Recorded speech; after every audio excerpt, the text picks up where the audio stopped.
السلام علیکم ورحمۃ اللہ وبرکاتہ۔ اعوذ باللہ من الشیطان الرجیم، بسم اللہ الرحمن الرحیم۔ هو اللہ الذی لا الہ الا هو عالم الغیب والشہادۃ هو الرحمن الرحیم۔ سنسار کے ایک اکیلے مالک کے نام سے آج کا سبق شروع کرتے ہیں۔ وہ ایک اکیلا مالک، کوئی اس کا پارٹنر نہیں، کوئی اس کا ایسوسیٹ نہیں، کوئی اس کا ساجھیدار نہیں۔ اس کی ملکیت میں اور اس کی بادشاہت میں، اس کی سوورینٹی میں کئی دنیایں سما جائے، ان لمیٹڈ اور ان چیلنجبل اس کی قدرتیں، کوئی اس کا پیرالل نہیں، کوئی اس کا ہمسر نہیں۔ ان سب باتوں کا اعتراف کرتے ہوئے ہم یہ بھی گواہی دیتے ہیں کہ جناب محمد الرسول اللہ صلی اللہ علیہ وسلم اللہ کے آخری نبی، جن پر اللہ نے اپنا آخری پیغام قرآن مجید نازل فرمایا، اسی کے ہم 58 نمبر کی صورت شریفہ، اس کا تیسرا رکوع، اس پر بات کریں گے انشاءاللہ، اور اس طرح 58 نمبر کی صورت شریفہ سورۃ المجادلہ یہ مکمل ہو جائے گی۔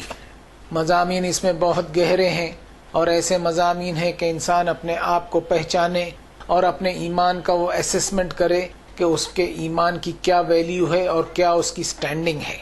ضرورت ہے کہ انسان اپنے آپ میں دوہری شخصیت اور ڈبل سٹینڈرڈ والا معاملہ نہ اپنائے۔ یہ پورا رکوع اس چیز کو ڈیل کرتے ہوئے چلتا ہے۔ آئیے ہم دیکھتے ہیں اس رکوع میں کہ ہمارے لیے آج سن 2023 میں اس میں ہمارے لیے کیا سبق موجود ہے۔ سب سے پہلے تو اللہ تعالیٰ سے دعا کرتے ہیں کہ رب اشرح لی صدری ویسر لی امری واحلل عقدۃ من لسانی یفقہوا قولی، کہ یا اللہ ہمارے انٹلیکٹ کو کھول دیجئے۔ ہم نے ہمارے انٹلیکٹ پہ دین کے معاملے میں بڑے بڑے تالے لگائے بیٹھے ہیں، اور آپ نے اپنی کتاب میں فرمایا افلا یتدبرون القرآن ام علی قلوب اقفالها، کیا یہ قرآن مجید پہ غور و فکر، تدبر اور تفکر نہیں کرتے؟ کیا ان کے دلوں پر بڑے بڑے تالے پڑے ہوئے ہیں؟ یہ تالے جو ہے کھولنے کی چابی آپ نے 1450 برس پہلے نازل فرما رکھی ہے، جو آپ نے جناب محمد الرسول اللہ صلی اللہ علیہ وسلم پر نازل فرمائی، اور ہم ہمارے دلوں کے تالوں کو کھولنے کی کوشش کرتے ہیں اپنے آپ کی ہدایت کی خاطر۔ ہدیہ درود و سلام پڑھتے ہیں ہم، اللہم صلی علی محمد عبدک و رسولک النبی الامی الذی جاء بالہدی والفرقان۔ اور اللہ تعالیٰ آپ کے گلوریس نام سے شروع کرتے ہیں آج کا سبق۔ اعوذ باللہ من الشیطان الرجیم، بسم اللہ الرحمن الرحیم۔ الم تر الی الذین تولوا قوما غضب اللہ علیہم ما هم منکم ولا منہم ویحلفون علی الکذب وهم یعلمون۔ کیا تم نے غور کیا ان لوگوں پر جو تولیت رکھتے ہیں ایسی قوم کے ساتھ جو اللہ کے غضب کی مستحق بنی؟ ایسے لوگ نہ تمہارے ہو سکیں گے اور نہ ان کے، کیونکہ وہ جان بوجھ کر جھوٹی قسمیں کھاتے ہیں۔ اعد اللہ لہم عذابا شدیدا انہم ساء ما کانوا یعملون، اللہ نے ان کے لیے شدید عذاب تیار کر رکھا ہے، بہت ہی برے کرتوت ہیں جو وہ کر رہے ہیں۔ اتخذوا ایمانہم جنتا فصدوا عن سبیل اللہ فلہم عذاب مہین، اپنی قسموں کو ڈھال بنا کر وہ اللہ کے راستے سے خود رکے رہتے ہیں اور لوگوں کو بھی روکنے کا کام کرتے ہیں، ان کے لیے رسوائی والا عذاب ہے۔ یہ میں نے 3 آیتیں پڑھی سورۃ المجادلہ کی، ان کا نمبر ایسا ہے 14، 15 اور 16، اور اس رکوع کا جو سلسلہ ہے آیتوں کا وہ آیت نمبر 14 سے لے کر کے 22 تک رہے گا۔ ٹوٹل 9 آیتوں پر مشتمل ہے یہ رکوع۔ آیتیں میں نے 3 پڑھی آپ کے سامنے اور ان کا ترجمہ بھی کیا۔ اب ان آیتوں کی گہرائی میں ہم جانے کی کوشش کرتے ہیں اپنے آپ کی ہدایت کے خاطر۔ اب آیتوں میں اس گروپ پر غور کرنے کے لیے کہا جا رہا ہے جو اللہ کے غضب کا مستحق ہوا۔ اللہ کے غضب کا مستحق کسی کا ہونا یعنی اپنی ہی بربادی کو دعوت دینا۔ سورۃ الفاتحہ جو قرآن مجید کا فورورڈ ہے، ایک دعا بھی ہے، اور قرآن شریف کے مضامین اسی سورت شریفہ سورۃ الفاتحہ کے دائرے میں ہمیں ملیں گے۔ یہ سورت شریفہ دعا کے روپ میں ہے جسے ہم ہر نماز میں پڑھتے ہیں، اور اس میں ہم رب تعالیٰ سے دعا بھی کرتے ہیں اہدنا الصراط المستقیم، یعنی اے ہمارے رب ہمیں صراط مستقیم کی ہدایت دیجیے۔ اور اس ہدایت والے راستے پر ہمیں چلا دیجیے۔ کون سا راستہ؟ صراط الذین انعمت علیہم غیر المغضوب علیہم ولا الضالین، ان لوگوں والا راستہ جن پر آپ نے اپنے انعام نچھاور کیے۔ وہ راستہ نہیں جو آپ کے غضب کو دعوت دے، آپ کی ناراضگی کا باعث بن جائے، اور ویسے لوگوں کا راستہ بھی نہیں جو راستہ چلتے چلتے کہیں اور ٹرن لے لیں اور گمراہ ہو جائیں۔ رب تعالیٰ آپ مجھے اسٹریٹ راستے پر چلا دیں، وہ راستہ جس پر آپ کے صالحین بندے چل کر کامیاب ہوئے۔ اس طرح اس صورت شریفہ میں صراط مستقیم کی دعا کرتا ہے ہر نمازی اپنی نماز میں، اور اس راستے کی دعا کرتا ہے جس پر اللہ کے صالحین بندے چلے۔ اب یہ گروپ جو اللہ کے غضب کے مستحق بنے، ان کے تعلق سے فرمایا ما ہم منکم ولا منہم، یہ نہ تمہارے ہو سکیں گے اور نہ ان کے ہی۔ ایسا کیوں؟ اب ان کی کیا حرکت تھی جو اللہ کی ناراضگی کا سبب بنی؟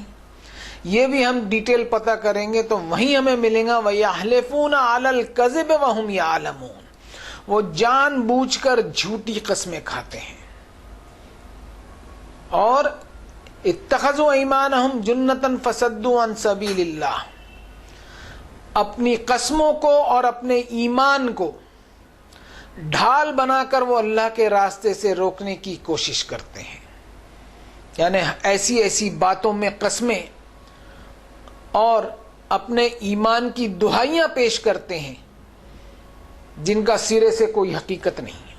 اپنی بات کو ثابت کرنے کے لیے ایک انسان نے بار بار قسمیں کھانا اور اپنے جملوں میں ایمان سے یہ ساری باتیں بولنا، اور اس کے جھوٹے ہونے کے لیے کافی ہے۔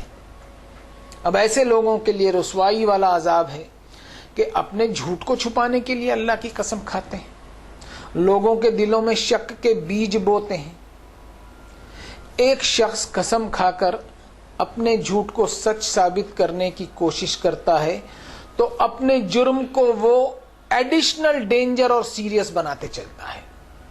ایک طرف تو اپنے ایمان اور اپنی وفاداری کی قسمیں کھا کر اپنے ایمان کے دعوے کرتے ہیں، اور دوسری طرف ہر طرح کے شک و شبہات کو پروموٹ کر کے لوگوں کے دلوں میں کنفیوژن کریٹ کرتے ہیں، یعنی زبان پر کچھ اور دل میں کچھ اور۔ ایسے لوگوں کو منافق کہا گیا ہے۔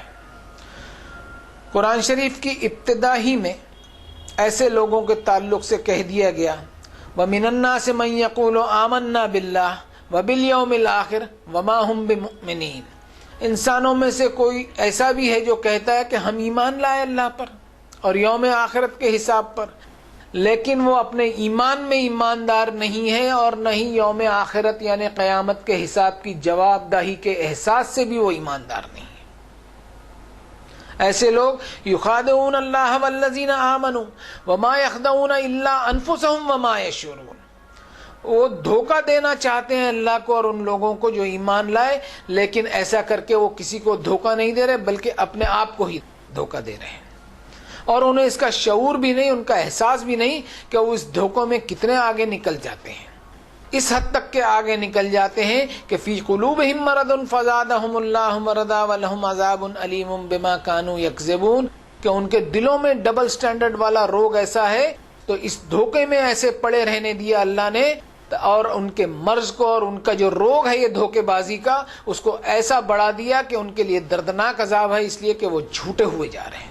ان کی شخصیت، ان کا کردار ڈبل سٹینڈرڈ والا ہے کہ ایک طرف تو اپنے آپ کو سچ ثابت کرنا اور دوسری طرف اپنا جھوٹا کردار وہ ساتھ میں لیے چل رہے ہیں۔ ایک بات یہاں کہہ دوں کہ ایمان یہ کوئی آؤٹر ڈیکوریشن کا نام نہیں ہے، کوئی باہری دکھاوے کا نام نہیں ہے، اور نہ ہی کسی طرح کا حلیہ بنا لینا یا کوئی اسپیشل طرح کے لباس پہننے کا نام نہیں ہے، بلکہ ایمان جو ہے وہ اندرون کی کیفیت ہے، انر کیفیت ہے یہ، اور اس میں ڈبل سٹینڈرڈ والا معاملہ نہ ہو۔ ڈبل سٹینڈرڈ والے لوگوں کو قرآن شریف میں منافق کہا گیا ہے، اور اس نام سے قرآن شریف میں ایک چیپٹر بھی ہے جس کی پہلی آیت ہی کہتی ہے اذا جاءک المنافقون قالوا نشهد انک لرسول اللہ واللہ یعلم انک لرسولہ واللہ یشہد ان المنافقین لکاذبون۔ اے نبی صلی اللہ علیہ وسلم، جب آپ کے پاس منافق لوگ آتے ہیں تو کہتے ہیں کہ ہم گواہی دیتے ہیں کہ آپ اللہ کے رسول ہیں، ہم گواہی دیتے ہیں کہ آپ اللہ کے رسول ہیں۔ اللہ کو اچھی طرح پتہ ہے کہ آپ اس کے رسول ہیں، اسی نے ہی تو آپ کو رسول بنا کر کے اپوائنٹ کر کے انسانیت کے لیے مبعوث فرمایا۔ اللہ گواہی دیتا ہے کہ یہ منافق لوگ جھوٹے ہیں، ان کا کردار جھوٹا ہے، ان کا ایمان بھی ڈبل سٹینڈرڈ والا ہے۔ کیوں؟ تو اگلی آیت کہتی ہے اتخذوا ایمانہم جنۃ فصدوا عن سبیل اللہ انہم ساء ما کانوا یعملون۔ یہ لوگ اپنی قسموں کو، اپنی گواہیوں کو اور اپنے ایمان کو ڈھال بناتے ہیں کہ اللہ کے راستے میں لوگوں کے لیے اڑچنیں پیدا کریں۔ بہت بھیانک جرم کر رہے ہیں۔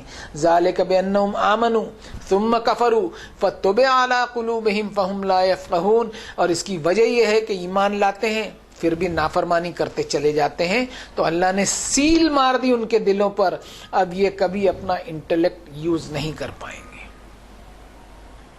کسی بھی قوم کو اگر بربادی کے گڑھے میں پہنچانا ہے تو اللہ تعالیٰ سب سے پہلے یہ کرتے ہیں کہ اس کی عقل پہ تالا مارتے ہیں۔ اس کی عقل پہ اگر تالا مار دیے تو اس کو ہر خود کے کام ہی اچھے لگنے لگتے ہیں، وہ کبھی اپنا کراس چیک نہیں کرتا، کبھی قرآن شریف کو دیکھ کر کے اپنا کریکشن نہیں کر پاتا۔ اب یہ منافق رسول اللہ صلی اللہ علیہ وسلم کے پاس آ کر کے رسول اللہ صلی اللہ علیہ وسلم کے ہاتھوں پر اپنا ہاتھ رکھ کر بھی کلمہ پڑھتے اور شہادت پڑھ کر ایمان قبول کرتے، اور من میں کچھ اور ہے، تو رسول اللہ صلی اللہ علیہ وسلم کے ہاتھ پر بھی ایمان لانا کوئی فائدے کا نہیں ہے، اس لیے کہ یہ منافقت والا اور دوغلے پن والا ایمان ہے جو اللہ کو بالکل قابل قبول نہیں ہے۔ ان 3 آیتوں میں منافقوں کی ایک اور خصلت بتائی گئی ہے کہ اپنی بات کو منوانے کے لیے، اپنی وفاداری کا یقین دلانے کے لیے اللہ کی جھوٹی قسمیں کھاتے ہیں، اور ان قسموں کے ذریعے اللہ کے راستے میں لوگوں کے لیے اڑچنیں بھی پیدا کرتے ہیں۔ یہ ساری کوالٹیز جو ہے یہ منافقین لوگوں کی بتائی گئی ہے، اور قسموں کے تعلق سے بھی اللہ نے حکم نازل کر دیا کہ جھوٹی قسمیں کھانا کوئی معمولی بات نہیں ہے۔ اب ایسے منافقوں کا قیامت کے دن کیا حال بنے گا، قیامت کے دن ان کی کیا پوزیشن ہوگی، اس کو اگلی 3 آیتوں میں فرمایا گیا جو آج کے سبق میں ہم پڑھ رہے ہیں۔ لن تغنی عنہم اموالہم ولا اولادہم من اللہ شیئا اولئک اصحاب النار ہم فیہا خالدون۔ ان کی مال و دولت، ان کی اولاد اور افراد اور مین پاورز اللہ کے سامنے کچھ بھی کام نہیں آئیں گے، ایسے لوگ آگ والے ہوں گے اور اس میں ہمیشہ رہیں گے۔ یوم یبعثہم اللہ جمیعا فیحلفون لہ کما یحلفون لکم ویحسبون انہم علی شیء الا انہم ہم الکاذبون۔ اس دن اللہ سب کو اکٹھا اٹھائے گا، اس دن بھی یہ لوگ قسمیں کھانے لگیں گے جس طرح تمہارے سامنے قسمیں کھایا کرتے تھے، یہ سوچ کر کے کہ ان کا کوئی مقام بن جائے اور ان کا کام بن جائے۔ تم آگاہ ہو جاؤ کہ یہ لوگ جھوٹے ہیں۔ استحوذ علیہم الشیطان فانساہم ذکر اللہ اولئک حزب الشیطان الا ان حزب الشیطان ہم الخاسرون۔ شیطان ان پر مسلط ہو چکا ہے اور اس نے اللہ کی ہر جگہ کی موجودگی کے احساس سے ان کو غافل کر دیا۔ ایسے لوگ شیطان کے گروپ کے ہیں اور شیطان کا گروپ ہمیشہ نقصان میں ہی ہوگا۔ یہ آیت نمبر میں نے آپ کے سامنے 17، 18 اور 19 پڑھی، 3 آیتیں پڑھی میں نے اور ان کا ترجمہ بھی کیا۔ اب ان آیتوں کی گہرائی میں جائیں گے تو ہمیں پتہ چلے گا کہ منافقوں کا یہ ایٹیٹیوڈ قیامت کے دن بھی دیکھنے کو مل جائے گا۔ انہوں نے جو فائدے جو دنیا میں کر رکھے ہوں گے، جو بھی فائدے ہوں، مین پاورز ان کے پاس تھا، مال و دولت کی کوئی کمی نہیں تھی، لیکن یہ سب چیزیں جہنم کی آگ سے بچنے کے لیے کچھ بھی کام نہ آئیں گے۔ قیامت کے دن مجرموں کے کیا حال بنیں گے، اس کو سورۃ المعارج میں ایک نقشہ کھینچا گیا ہے۔ یود المجرم لو یفتدی من عذاب یومئذ ببنیہ وصاحبتہ واخیہ وفصیلتہ التی تؤویہ ومن فی الارض جمیعا ثم ینجیہ۔ قیامت کے دن مجرم چاہے گا کہ اپنے بیٹوں کو رینسم کے طور پر دے کر چھوٹ جاؤں، اپنی بیوی کو دے کر چھوٹ جاؤں، اپنے بھائی کو اپنے بدلے میں دے کر چھوٹ جاؤں، اپنے رشتہ داروں کو دے کر بچ جاؤں، اور جو کچھ بھی زمین میں ہو سب کا سب لٹا دوں اپنے بچنے کے لیے۔ یہ حال ہوں گے۔ دنیا میں انسان اپنی بیوی، اپنے گھر، اپنے خاندان اور اپنی محنت سے کما کر بنائی ہوئی جائیداد کے تعلق سے ہمیشہ سینسیٹیو اور کیئرفل رہتا ہے، کسی بھی طرح کا رسک لینے کو تیار نہیں ہوتا، وہ اتنا کیئرفل ہوتا ہے۔ لیکن جہنم کی آگ اتنی بھیانک ہوگی کہ بچنے کے لیے انسان یہ ساری چیزوں کی بھی قربانی دینے کو تیار ہو جائے گا۔ اور منافقین کا معاملہ قیامت کے روز یہ بھی ہوگا کہ جس طرح دنیا میں وہ اپنے فائدے کے لیے جھوٹی قسموں کا سہارا لیا کرتے تھے، قیامت کے دن بھی یہ لوگ قسمیں کھانے لگیں گے کہ جس طرح تمہارے سامنے قسمیں کھایا کرتے تھے دنیا میں، یہ سوچ کر کہ ان کا کوئی مقام بن جائے اور ان کا کوئی کام ہو جائے۔ سورۃ الحدید جو ہم پڑھ چکے ہیں، اس پر بات بھی ہو چکی ہے، اس کی ایک آیت کوٹ کرتا ہوں۔ ینادونہم الم نکم معکم قالوا بلا ولکنکم فتنتم انفسکم وتربصتم وارتبتم وغرتکم الامانی حتی جاء امر اللہ وغرکم باللہ الغرور۔ قیامت کے دن بھی یہ لوگ پکار اٹھیں گے کہ کیا ہم تمہارے ساتھ دنیا میں نہیں تھے؟ مومن لوگ کہیں گے کیوں نہیں، لیکن تم نے اپنے آپ کو داؤں پر لگایا، تم اپنے آپ کو روکتے تھے اور تم شک و شبہ پھیلاتے تھے اور شک میں پڑے رہتے تھے اور آرزوؤں کے چکر میں تم پڑے رہے، یہاں تک کہ اللہ کے فیصلے کا وقت آ پہنچا اور تمہارے فریب نے ہی تم کو پھنسا دیا اور تمہاری یہ درگت بن رہی ہے۔ یہ فریب، یہ دھوکے بازی انہیں ان کی لالچ نے، ان کے نفس کے خواہش نے دیا، اور یہاں تک کہ وہ اس کام میں بڑھے کہ اللہ کی یاد سے غافل ہو گئے اور شیطان ان پر طاری ہو گیا، مسلط ہو گیا۔ اور ایک بات ہم کتاب اللہ سے بھی یہ کنفرم کر لیں کہ شیطان کو اللہ نے انسانوں پر کوئی اختیار یا پاور نہیں دیا کہ کسی انسان کو اپنے بس میں کر لے۔ شیطان کے بس میں تو وہی آتے ہیں جن کے بارے میں 16 نمبر کی سورۃ شریفہ سورۃ النحل میں فرمایا، انہ لیس لہ سلطان علی الذین آمنوا وعلی ربہم یتوکلون۔ شیطان کا بس ان پر نہیں چلتا جن کا اپنے رب کے اوپر کھرا ایمان ہے اور کھرا توکل ہے اور کھرا بھروسہ ہے۔ انما سلطانہ علی الذین یتولونہ والذین ہم بہ مشرکون۔ شیطان کا بس تو صرف ان لوگوں پر چلتا ہے جو خود شیطان سے تولیت رکھتے ہیں، اٹیچمنٹ رکھتے ہیں اور اللہ کے ساتھ شرک کرتے ہیں۔ یہ شرک ایسی بلا ہے کہ شیطان کو اپنی طرف انوائٹ کرتی ہے۔ جتنا شرک سے دور بھاگیں گے اتنا شیطان کو اپنے آپ سے ہم دور کریں گے۔ اب اگلی 2 آیتیں لیتے ہیں۔ ان الذین یحادون اللہ ورسولہ اولئک فی الاذلین۔ بے شک جو لوگ اللہ اور اس کے رسول سے ٹکر لینے کی کوشش کرتے ہیں وہ انتہائی ذلت میں ہوں گے۔ کتب اللہ لاغلبن انا ورسلی ان اللہ قوی عزیز۔ اللہ نے لازم کر دیا ہے کہ میں اور میرے رسول ہی غالب ہو کر رہیں گے، بے شک اللہ قوتوں والا اور غلبے والا ہے۔ یہ آیت نمبر 20 اور 21 میں نے پڑھی، اس کا ترجمہ بھی کیا۔ اب اس کو ہم تھوڑا سا ڈیٹیل لیتے ہیں۔ اللہ اور اس کے رسول سے یا اللہ اور اس کے پیغامات سے ٹکر لینا یہ کوئی ایسا کام نہیں ہے کہ انسان علانیہ طور پہ کرتا ہے، ظاہری طور پہ کرتا ہے، بلکہ یہ ایسا کام ہے کہ اس وقت انسان کا نفس اپنے رب کی موجودگی کے احساس سے خالی رہتا ہے۔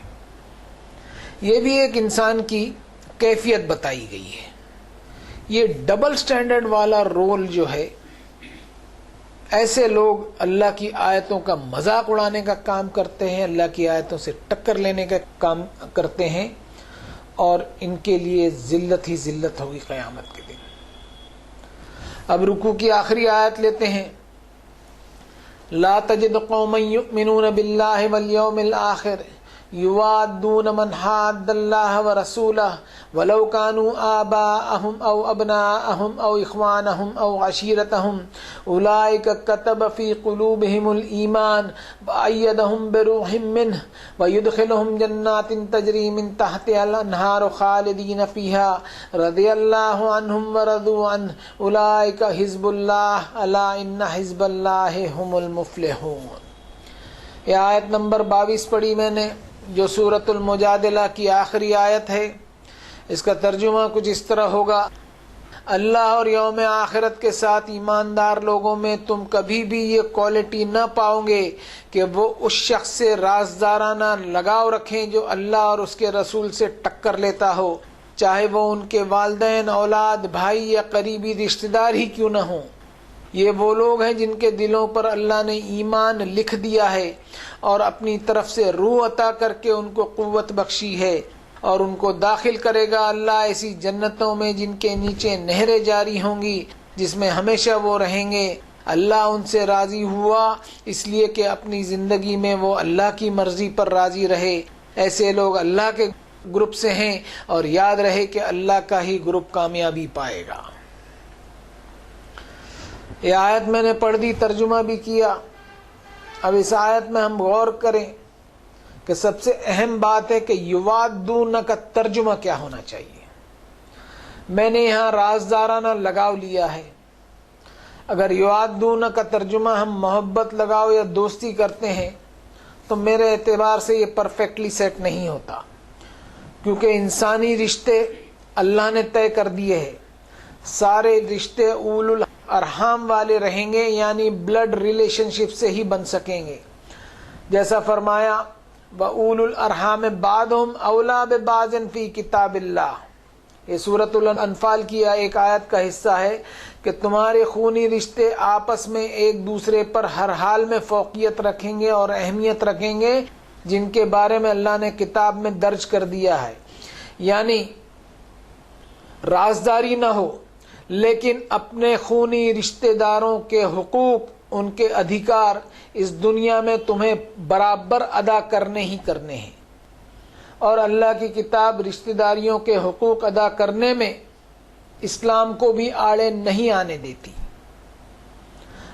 اب سورۃ الاحزاب کی ایک آیت میں فرمایا النبی اولیٰ بالمؤمنین من انفسہم وازواجہ امہاتہم واولی الارحام بعضہم اولیٰ ببعض فی کتاب اللہ۔ نبی صلی اللہ علیہ وسلم اولیت رکھتے ہیں، پریفرنس رکھتے ہیں ایمان والوں کے لیے ان کی خود کی جانوں سے بھی زیادہ، اور نبی صلی اللہ علیہ وسلم کی ازواج مطہرات مومنوں کی روحانی ماؤں کا درجہ رکھتی ہیں، اور اول الارحام یعنی بلڈ ریلیشن شپ والے رشتے ہمیشہ ایک دوسرے پر فوقیت رکھیں گے ہی، اور یہ اللہ کی کتاب میں درج ہے۔ اول الارحام بلڈ ریلیشن کوئی معمولی چیز نہیں ہے، اور اللہ تعالیٰ نے سورۃ النساء میں بھی فرمایا، جو آیت ہم ہر نکاح کے خطبے میں پڑھتے ہیں وَاتَّقُوا اللَّهَ الَّذِي تَسَاءَلُونَ بِهِ وَالْأَرْحَامَ، کہ اللہ سے کانشیس رہو جس کے تم واسطے دیا کرتے ہو، اور اپنے خونی اور بلڈ ریلیشن شپ میں بھی، رشتہ داری میں بھی تم کانشیس رہو کہ کسی کا حق نہیں دباؤ گے۔ اب یہ جو لفظ یوادون ہے، اس کا ترجمہ میں نے رازدارانہ لگاؤ اس لیے بھی لیا ہے کہ منافقوں کا کوئی بھروسہ نہیں کہ کب اپنا فائدہ دیکھ کر اپنی کہی ہوئی بات سے وہ پلٹ جائیں اور مکر جائیں، اور قرآن شریف میں ایسی کوئی آیت نہیں ہے کہ منافقین پر کوئی ایکشن لیا جائے سوائے اس کے کہ اپنے آپ کا ڈیفنس اور اپنا بچاؤ ایسے لوگوں سے مضبوط کریں۔ سورۃ المنافقون کی آیت نمبر 4 میں یہاں کوٹ کروں گا وَإِذَا رَأَيْتَهُمْ تُعْجِبُكَ أَجْسَامُهُمْ وَإِن يَقُولُوا تَسْمَعْ لِقُلُوبِهِمْ كَأَنَّهُمْ خُشُبٌ مُّسَنَّدَةٌ يَحْسَبُونَ كُلَّ صَيْحَةٍ عَلَيْهِمْ هُمُ الْعَدُوُّ فَاحْذَرْهُمْ قَاتَلَهُمُ اللَّهُ أَنَّىٰ يُؤْفَكُونَ۔ جب آپ ایسے منافقوں پر غور کریں گے تو ان کی باڈی لینگویج، ان کے باہری دکھاوے، ان کی جو لچھے دار باتیں ہیں اس سے آپ متاثر ہوں گے، امپریس ہو جائیں گے، اور اگر وہ کچھ بات کریں گے تو آپ اٹریکٹ ہو کر ان کی باتیں سنتے چلے جائیں گے، جبکہ ان کا معاملہ یہ ہے جیسے کہ کھوکھلی لکڑیاں ہوں جو کوئی کام کی نہیں ہوتی کہ کسی ایسی لکڑی سے ٹیک بھی لگائی جا سکے۔ ان کا گمان یہ ہوتا ہے کہ ہر آواز ان کے خلاف اٹھتی ہے، یہ دشمن ہیں، ان سے اپنے آپ کا ڈیفنس کیا کرو، اللہ کی مار ہے ان پر، یہ کدھر الٹے پھرے جا رہے ہیں۔ یعنی ظاہر آپ کو اٹریکٹ کر سکتا ہے، اور اس آیت سے ایک اشارہ یہ بھی ملتا ہے کہ کھلے دشمن سے زیادہ ڈینجر چھپا ہوا دشمن ہوتا ہے، لیکن ان لوگوں کے خلاف کوئی بھی ایکشن لینے والی بات نہیں ہے، بلکہ ان کو پہچان کر ان کے شر سے اپنا ڈیفنس اور اپنا دفاع جو ہے وہ مضبوط کرنے کے لیے کہا گیا ہے۔ پھر آیت کے آخری حصے میں فرمایا اولئک حزب اللہ الا ان حزب اللہ هم المفلحون، ایسے لوگ اللہ کے گروپ کے ہیں، حزب اللہ ہیں، اور اللہ کا گروپ ہی فلاح و کامیابی پائے گا۔ رکوع کا جو پہلا حصہ ہے اس میں اولئک حزب الشیطان الا ان حزب الشیطان هم الخاسرون یہ آیا ہے، یعنی شیطان کے گروپ والے لوگوں کی خصلتیں بتائی گئی ہیں، اور رکوع کے آخر میں حزب اللہ یعنی اللہ کے گروپ کی کوالٹیز بتائی گئی ہیں۔ وہ حزب اللہ نہیں جو اخباروں اور نیوز چینلوں میں دہشت گردی کے واقعات میں پڑھنے اور سننے میں آتے ہیں۔ حزب اللہ میں داخل ہونے کی شرطیں اس رکوع میں بتا دی گئی ہیں۔ ضرورت ہے کہ ہم یہ دونوں گروپ کو پہچانیں، حزب الشیطان اور حزب اللہ، اور جو کرائیٹیریاز اس میں بتائے گئے ہیں اس پر اپنے آپ کو ہم چیک کریں کہ ہمارے ایمان کا سٹینڈرڈ کیا ہے۔ کوئی میری منافقت چیک نہیں کر سکتا اور نہ میں کسی کی منافقت چیک کر سکتا ہوں۔ ہر شخص ان آیتوں کو پڑھ کر کے اپنے آپ کی ایمان کی پوزیشن جانچ لے کہ اس کا ایمان منافقت والا ایمان تو نہیں ہے۔ ضرورت ہے کہ انسان ان آیتوں کو پڑھ کر کے اپنے عقل کے تالوں کو کھولے، اور جو نام نہاد ہم مسلم بنے بیٹھے ہیں کہ مسلم گھرانے میں پیدا ہو گئے، ہمارا سب کام ہو گیا، اس ایمان کی کوئی ویلیو اللہ کے نزدیک نہیں ہے۔ اللہ کے نزدیک اس ایمان کی ویلیو ہے جو اسٹرانگ کنوکشن پر ہو، 2/2 4 کیلکولیٹ کر کے ہو، اور اپنے آس پاس کو دیکھ کر کے، اپنے رب کو پہچان کر کے، اپنے رب کی وحدانیت کو پہچان کر اس پہ ایمان لے آئے۔ اس ایمان کی ویلیو ہے۔ اگر خاندانی ایمان ہو اور ایمان وداؤٹ کنوکشن اور وداؤٹ انٹلیکچوئل ایکسرسائز کے اگر ہے تو وہ کلوز ٹو سپرسٹیشیس بلیف کے ہوگا۔ یا اللہ ہم توبہ کرتے ہیں ہمارے گناہوں پر، اور آپ سے درخواست کرتے ہیں کہ آپ ہماری توبہ قبول فرما لیجئے، اور جو کچھ بھی رائی کے دانے سے بھی حقیر اور کمتر ہمارے اعمال ہم سے ہو رہے ہیں انہیں شرف قبولیت بخشتے ہوئے ہم سے راضی ہو جائیے۔ اور یہ جو درس و تدریس اور کلاسز کا سلسلہ ہے اس سے ہمارے اخلاق، ہمارے کیریکٹر کو اس طرح سنوار دیجئے کہ ہمارے اخلاق اور کیریکٹر سے ہی دعوت والے کام ہوں، اور رب تعالیٰ آپ اسے قبول فرما کر ہماری نجات کا سبب بنا دیجئے، اور رضو عنہ والی کیفیت ہم میں آئے کہ ہم آپ کے فیصلوں پر، آپ کی رضا پر راضی رہیں۔ ربنا تقبل منا انک انت السمیع العلیم وتب علینا انک انت التواب الرحیم برحمتک یا ارحم الراحمین۔